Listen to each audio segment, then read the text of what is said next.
So Brianna went to get something, I guess. So Chris was standing, he was talking to me, he's taking a drag on a cigarette. He said, oh yeah, she was shopping for a new car.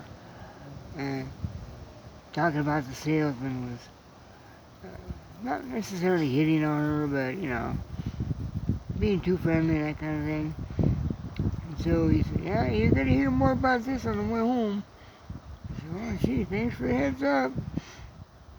Well, all she talks about me with is accounting. Does she talk about you with that? And I said, no, we don't talk about business or school.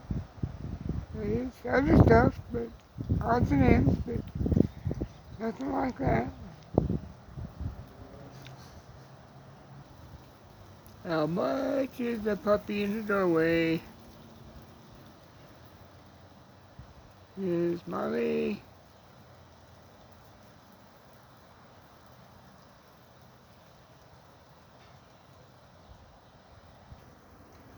Yep, finals week. I noticed there was a business club meeting, which I've been trying to get to for a long time. But I could never find out where it was or anything before it's too late. I did, but it was scheduled right during one of my business finals. And so I told Chris, I said, hey, I can't make it then. But the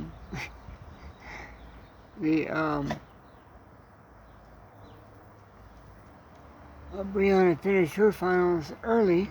Before I did, and she came in just to pick me up in her new car. That was nice. She's 21 years old, single mom with an accounting degree. Going places. I haven't talked to her since. I had her number, but I never did call her, even ever. Just talked to her in person.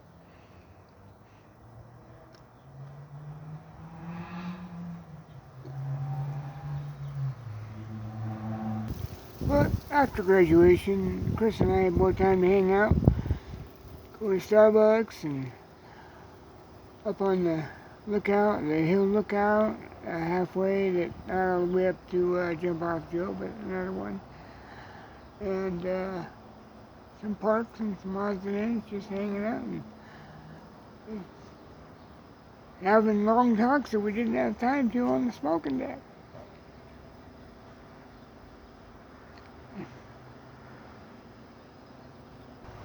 He got a job with his dad's company and he's shoveling sand.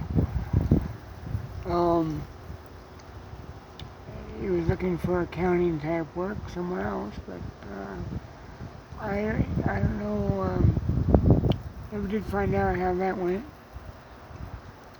Found him on Facebook, but didn't really get into details over that time. Ed took me to Spokane for one medical trip. So we had time to talk on that trip. And he said that he had studied accounting for 2 years to figure out which stock to invest in, and he picked Exxon. This is the year 2000. That just not long after oil had hit $12 a barrel.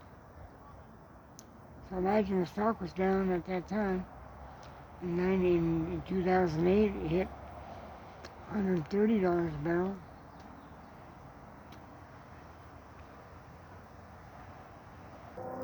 In school, I was trying to read the Wall Street Journal and magazines and whatnot, and I'd comment in class. The teacher would say, well, you didn't read the textbook, did you? I said, no. You didn't read the paper, did you? Ha ha ha. So I had to stop reading the paper and trying to focus on the textbook so I could get better scores on tests.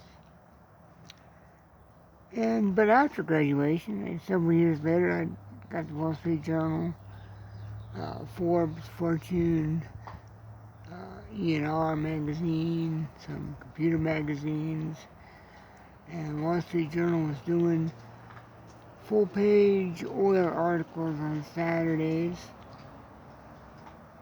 for at least a month, so I'd read those a little bit too. And I read a book by Bauer on oil in the modern times as opposed to Rockefeller times, which were interesting, but this book was, he said that most books were about the Rockefeller era, whereas his wasn't. And a book about the oil trading pits called The Asylum. Months or years later, I don't know the timeline, when oil is dropping down to $50-some a barrel world price. There were no full-page Wall Street Journal articles on that. But they still applied, just in the reverse. It's the same concept.